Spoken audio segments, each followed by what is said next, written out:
அனைவருக்கும் வணக்கம். வாழ்க வளமுடன். ரொம்ப நாள் கழிச்சு உங்க எல்லாரையும் சந்திக்கிறது ரொம்ப மகிழ்ச்சி.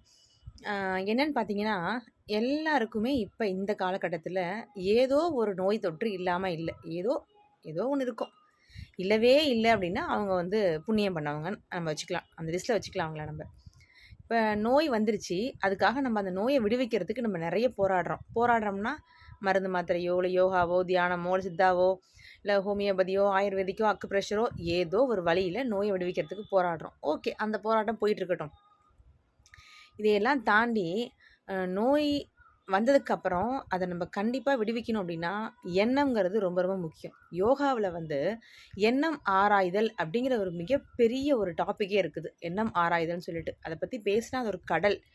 எண்ணம் ஆராய்தல் அப்படிங்கிற அந்த தலைப்புல நெறைய பேசுவாங்க. அதுல முக்கியமா சொல்றப்ப ஆரோக்கியத்த பத்தி சொல்லுவாங்க. நம்முடைய மனசுல நோய் வரதும் நம்முடைய மனசுல தீய எண்ணங்கள் உள்ள வரதும், அந்த தீய எண்ணங்களால நோய் உருவாகுவதும், அந்த நோய விடுவிக்க நம்ம போராடுறப்ப, மறுபடியும் நம்ம அந்த எண்ணத்தோடயே நம்ம பயணிக்கிறதும், இது எல்லாமே நோய் வந்து போறதுக்கு வாய்ப்பே இல்லன்னு இருக்கும். அப்ப நம்ம என்ன பண்ணணும் அப்டின்னா, நோய் வந்துருச்சு. அப்ப எனக்கு நல்ல எண்ணம் இல்லையா? நோய் வந்துருச்சா? அப்டின்னா கிடையவே கிடையாது. நோய் உள்ள போயிடுச்சு. இதுக்கப்புறம் நம்ம என்ன பண்ணணும் அப்டின்னா, நல்ல எண்ணத்த வளர்த்துக்கிறதுக்கு முயற்சி பண்ணலாம்.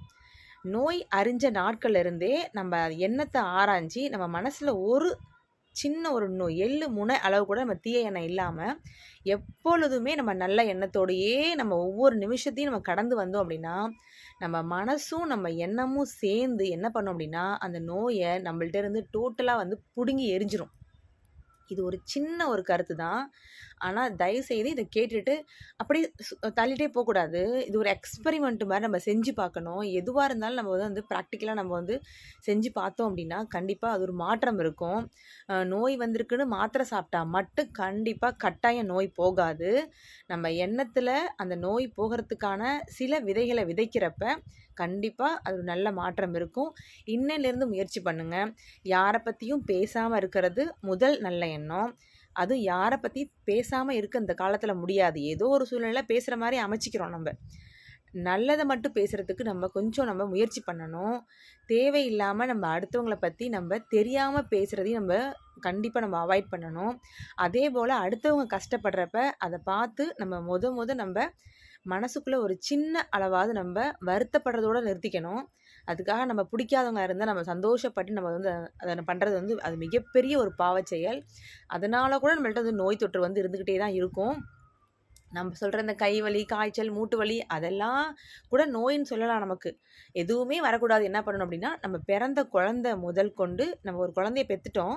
அந்த குழந்தை மனசுல நல்ல எண்ணத்த மட்டுமே விதைச்சு வளர்க்குற ஒரு பெற்றோர்களா இருக்கிறப்ப, அந்த குழந்தைக்கு கண்டிப்பா நோய் தொற்று வரவே வராதுங்கிறாங்க.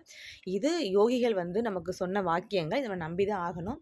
ஓகே. வாழ்க வளமுடன். இதுல ஏதாவது தவறு இருந்தா மன்னிச்சிடுங்க. இதுக்கான கருத்துக்கள கண்டிப்பா எல்லாரும் பதிவிடுங்க. ஓகே. Thank you.